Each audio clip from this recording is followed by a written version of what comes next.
Jesus. Well, the month of March is packed already with news flying from every scene in the world of sports. But today, that's what we do, bring them to the fore and go over them with a fine-tooth comb. It's another beautiful day. Welcome to Sports Update on TVC Breakfast Saturday. I'm most delighted to be here, and thank you very kindly for staying tuned. I'm never alone. TVC Adebanjo is always here with me. Yes, good morning, Mark. How are you? I'm fine, thank you. I was asking you how your week has been. As I said, it's been decent. Well, you gave a very, very frantic prediction on the EFL Cup final. Well, you said Liverpool was going to win, but it was a very tight game. Yeah, it was. It was slim margin, few errors here and there, VAR decision, good saves from Kelleher. You know, Chelsea could have taken their chances too. You know, so as I said, small details here and there that cost Chelsea that title. All right, let's move on to the first story. Former Manchester United midfielder Paul Pogba was handed a 4-year ban after a failed drug test back in August. The gallant, skillful, talented midfielder tested positive for testosterone after Juventus' opening game of the season against Udinese, which attracted a hefty punishment. Now, Pogba's lawyers had rejected a plea deal and hoped to get their client a lighter sentence after claiming he had accidentally ingested the substance that caused the positive test. Now, the attempted defense was unsuccessful, and now Pogba faces a ban that could see the end of his professional footballing career. He will turn 31 next month, with the ban extending until he is 35. So you see, I was not shocked because I was expecting... We addressed it here, I think, last year. Absolutely. I never knew it was going to be this. I thought it was going to be like a 2-year ban, considering his age and everything. But where do you think it all went wrong for Paul Pogba? I think it's an ego thing.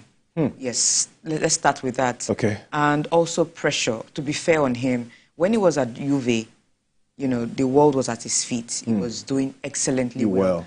But he was doing well because there was a system and a structure in place at Juve. When you are in the midfield with Pello, Vidal, Marquisio and co. Some very, you know... Yeah, it makes your job easier. Aside from that, these guys are also very disciplined. Very experienced and disciplined. So, you know, you are playing among the ranks of world-class players. You know, there's no room for any... Nonsense. Childish behavior. True. You're on your toes, you're serious, you're doing your work. So are you saying that he's coming to Manchester United Coming back to Manchester United, that price tag, and you know how the English media is, with that price tag, you're expected to start scoring hat-tricks every match day. It's hilarious like that, it's absurd like that. But at the same time, in that squad as well, the team was built around him. Okay. But Pogba has been able to show or tell you guys that I'm not someone you can build a team around. I like where, probably likes where there's a foundation for me to excel. Even at the French national team, he's not the person the team is built around. No. Give him that free role Just give him that free, let him play, let him express himself. You know, all of those things. So all of those things did not work too well at United, and it took too long before he left. But I noticed when Jose came, Jose was expecting Pogba to fit into a more leadership role, letting him understand that, look, you are a professional, you are earning this kind of money, and people are playing around you. It's time you start carrying the team on your back. He's a leader now. It's just like when you have fans trying to bash a celebrity and say, bro, I looked up to you, you are my idol. But I didn't tell you to be my idol. See, come on. With that price tag on him. So? With price tag, come on, you see, you're doing that thing too. Look, he commanded, did you see how the headlines were? Based on your value. How much your value. How valuable you are. Your age, what you've been doing, you're the talk of the town, you're the kid, you're the next kid in the block right now. To whom much is given, much is expected. Fine. But that doesn't mean he's a leader. You need to have that leadership quality. There are some players that are just squad players. And if you see the way they command the dressing room and the respect that they command at the club, you'll be surprised. But United was a bit different. These things, they don't teach it. Yes. It's either inbuilt or you don't have it. Remember, United didn't have a Rio Ferdinand anymore, the Vidic of this world anymore, the schools of this world anymore. And that particular group at the time needed somebody to at least do a bit of some kind of spearheading. Pogba too needed somebody to always push him. And Jose was there to push him. Well, maybe he didn't like Jose's method. They were always at loggerheads. But I think another argument is the fact that after he won the World Cup, you know, a lot of critics are saying that was when he totally lost it. So I remember we're bantering, myself and my friends, and we're like, if Pogba should win this, I was even like France should not win this World Cup because of Paul Pogba. Okay. If he should win this World Cup, this ego, the shoulder pad will be so much. And it happened. Remember when he resumed and then the injuries here and there? Okay. There was even a particular match that Manchester United lost. And I think he was clapping on from the stands or something like that. He came watching the game or he left early. You know, they had their issues. Okay, so what it is. Give and take, his career is over. Well, since he's going to come back by 35, I almost thought there would be time. But Okay, when he told me 31, I was like, okay. When he returns at 35, maybe he's going to Saudi Arabia, right? Maybe Saudi Arabia, who knows? All right, down to the next story. AJ is in the process of rebuilding his career after losing his world titles and comes into 2024 off the back of a 3-fight win streak. The Brit continued his recovery from suffering successive defeats to Alexander Usyk by knocking out Otto Wallin in December. Joshua had been set to face Deontay Wilder next, but the Bronze Bomber's defeat to Joseph Parker on the same night has seen him pivot to another one of Fury's conquests instead. Meanwhile, former UFC heavyweight champion Ngannou will be appearing in only his second ever professional boxing bout. Now, the Predator stunned the world on his debut when he floored Fury last October. AJ versus Ngannou is indeed a fight to watch. Well, let's get to hear what AJ had to say concerning this. I'll win it, but like anything, I think it's going to be a challenging fight. So in my head, I'm taking myself to a place where I know if it gets tough and if it gets rough, I'm ready, like, from a cellular level. You know, every cell in my body will know to keep on pushing through and not give in at all. So, and that will lead me to victory for sure. So, and I've got many ways I can skin a cat as well. There's many ways I can beat Ngannou, but I just want to make sure that, you know, as he done to Fury, if it does get tough, that I'll be ready for whatever comes my way, 100%, 100%.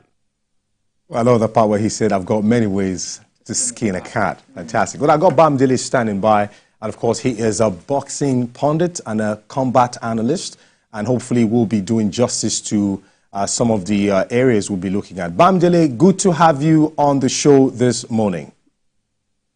Good morning, Mike. It's good to be here. How are you doing? I'm very good. I'm all right. Now, of course, the match is finally, right here, and we're looking at a possible bout in a week's time, but we can't help but talk about it today. Now, there's been a whole lot of argument concerning it. Nobody expected the bout against Fury to go the way it did when Ngannou faced Fury, because we thought that the Fury who dominated boxing was going to have a ride. But we saw a different game, and we saw an Ngannou with so much heart. Now, against an AJ, what are your expectations? Okay, so a quick one.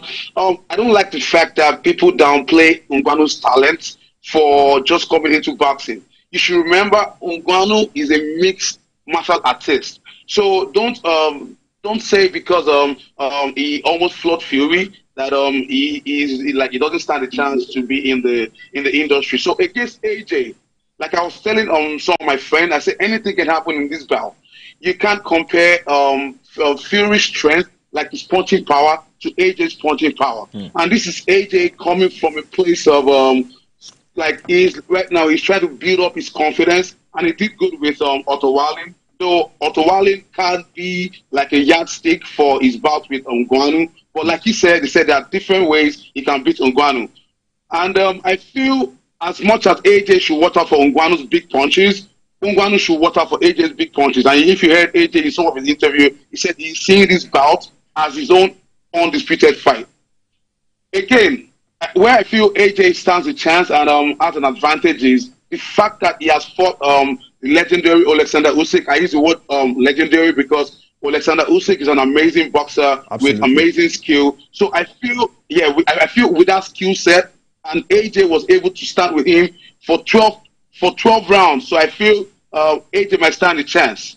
At the same time, I don't say Ngannou does not stand a chance, but people should not downplay AJ to seem as he's a total failure, that he doesn't stand a chance against Ngannou because Ngannou was able to do this to Fury. It's a boxing match, it's an heavyweight bout, and I feel anything can happen. May the best man win, but I feel AJ stands a chance. Okay, now looking at Mike Tyson's, history, influence. Now having Mike Tyson in Ngannou's corner, you think it's going to play any significant role at all? Well, obviously it would because he played a very significant role against Fury. But this time around, I know it's still going to play like a very major role.